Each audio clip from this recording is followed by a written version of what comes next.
Hello friends, myself Professor Rajendra Baburao Gharse, working as an head of electrical engineering department at NB Navle Sinhagad College of Engineering Solapur. I am having a teaching experience of 9 years. I have completed BE Electrical from Government College of Engineering Karad and MTech from Indian Institute of Science Bangalore. I have secured the All India 7th rank in the GATE examination with a 99.96 percentile. Also, I have qualified the GATE examination 6 times. In my last video, we have discussed about the voltage control methods. In that, the single pulse width modulation technique. Right? Today, we are going to discuss about multiple pulse width modulation technique. Right? The difference between the two methods is in the single pulse width modulation technique corresponding to each half cycle of the output voltage. Right? In the single pulse width modulation, the SCRs are triggered and turn off only once during the each half cycle, right? But for the multiple pulse width modulation, right, here SCRs will be turned on and turned off for the multiple times corresponding to each half cycle of the output modulation technique, right? This technique is used for voltage control in the inverter. Okay, yes, the thyristors or the switches are turned on and turned off many times in a half cycle. But pulse width modulation, thyristors are turned on and turned off only once corresponding to each half cycle. But here we are having the many times. Right? To obtain several pulses in the half cycle. Okay. Next, getting signals for turning on and on the thyristors are generated by comparing a reference signal and a triangular wave. Same as that of the single pulse width modulation technique. Right?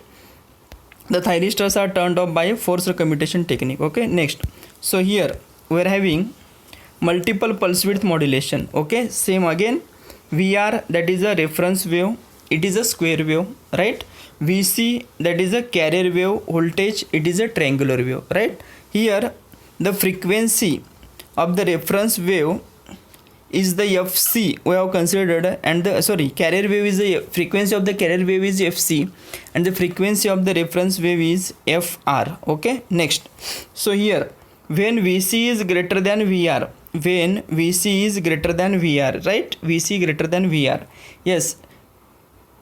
The comparator compares the VC and VR, right? Recall the block diagram of the pulse width modulation technique. Yes, we are having the two major blocks. One is a comparator, second one is a trigger pulse generator block, right? What is the input to the comparator? Carrier wave and the reference wave. Means these two waveforms, VC and VR, are the inputs to the comparator, right? The comparator compares the magnitudes of the two waveforms, right?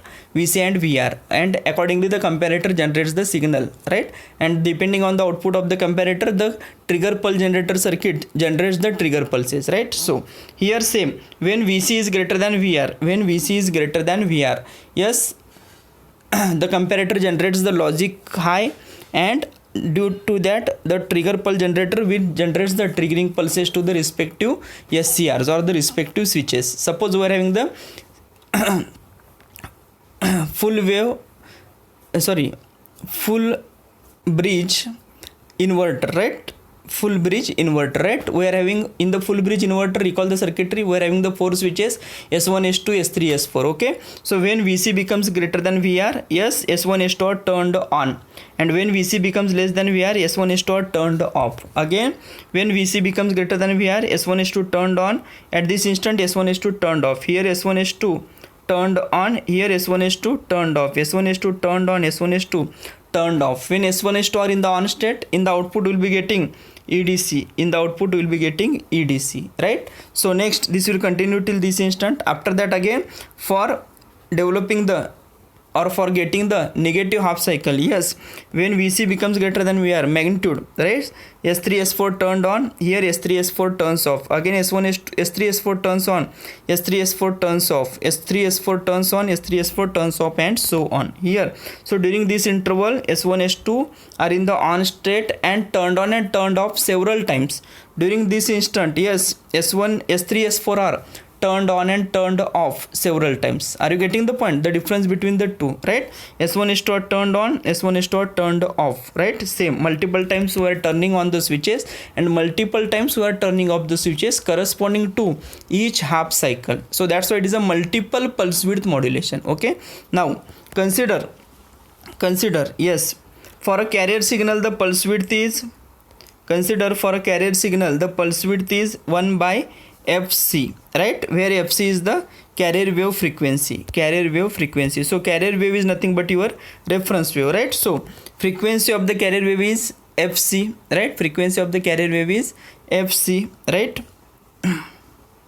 So carrier wave completes one cycle, yes, from this instant to this instant it is completing one cycle, right?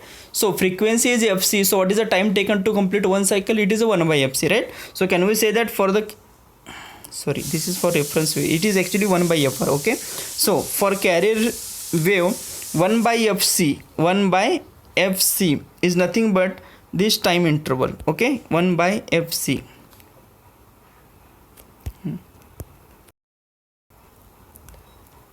Yes, carrier wave one complete cycle, triangular wave, carrier wave is a triangular wave, right?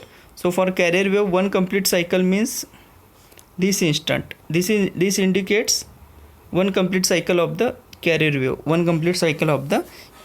right? So frequency of the carrier wave is fc, right? So to complete one cycle it requires the time 1 by fc. So 1 by fc time is nothing but this much time is the 1 by fc time, right? Are you getting the point? This indicates 1 by fc. Reference wave frequency is fr, right? So one complete cycle, time taken by the reference wave to complete one cycle, that is nothing but 1 by fr, right? So 1 by fr means which instant? Yes, 1 by fr means the instant from this point to this point. This is a 1 by fr. So this is 1 by fr, this one is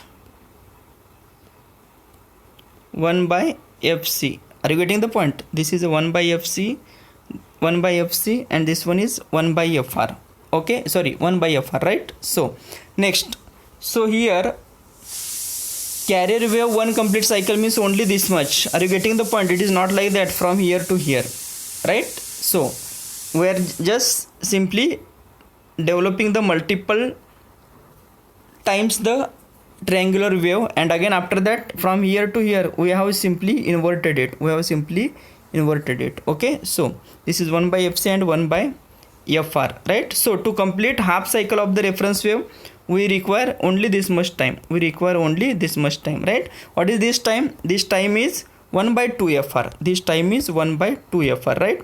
So for carrier signal pulse width is 1 by fc. Pulse width is like a to complete one cycle, one time taken to complete one cycle, so it is 1 by fc, okay?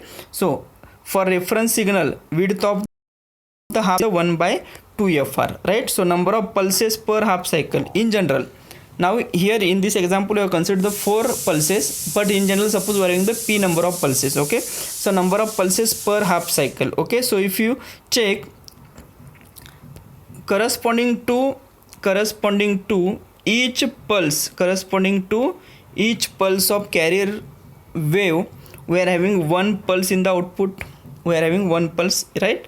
Next one pulse of the carrier wave we are having the second pulse, similarly we are having the third pulse, and similarly we are having the fourth pulse, right? Number of pulses are p. So how to find the number of pulses? P is equal to, yes, it is the width of half cycle of reference wave divided by pulse width of carrier wave, right? So it is like p is equal to 1 by 2 fr upon 1 by fc, right? So it is fc upon 2 fr, so consider it is m by 2, where m is the fc by fr, that is a frequency modulation ratio. On this ratio actually the number of pulses depends, right? So next, so from this can we derive the expression for V0 RMS or VL RMS, right? So this is from here to here we are having pi radian or 180 degree, right? Next, so corresponding to this we are having the total number of pulses are p pulses, right? So can we say that this time from here to here, that is, can we say that this time or this time actually, it is like a pi by p, because we are having the p pulses, right, corresponding to pi radian, right? So pi by p is nothing but the this much of time or the angle, right? So it is a pi by p. Again the pulse width is delta, right? So if this is pi by p, can we say that this center point is pi by 2p, right? So pi by 2p, if this center point is pi by 2p, then what about this point? That is at the edge of first pulse, right, left side of the first pulse. This point is, can we say that it is pi by 2p minus delta by 2, and this point is pi by 2p plus delta by 2, right? Pi by 2p minus delta by 2 to pi by 2p plus delta by 2. So here we are having VL is equal to, yes, total number of pulses are p corresponding to pi radian, so it is a p by pi, right? This is RMS value actually. Integration from pi by 2p minus delta by 2 to pi by 2p plus delta by 2, EDC square into d omega d to the power 1 by 2. After simplifying we can get, yes, it is a EDC into under root p delta by pi. Now, so here the RMS value of the output voltage varies according to p and delta, right? So by changing the number of pulses and by changing the pulse width of each pulse, can we change the output voltage of inverter? Yes, we can change. So that's why it is a simplest method of voltage control of inverter, right? The control is inside the inverter itself, right? Are you getting the point? Okay, so this is about the multiple pulse width modulation technique. Okay, thank you, thanks for watching.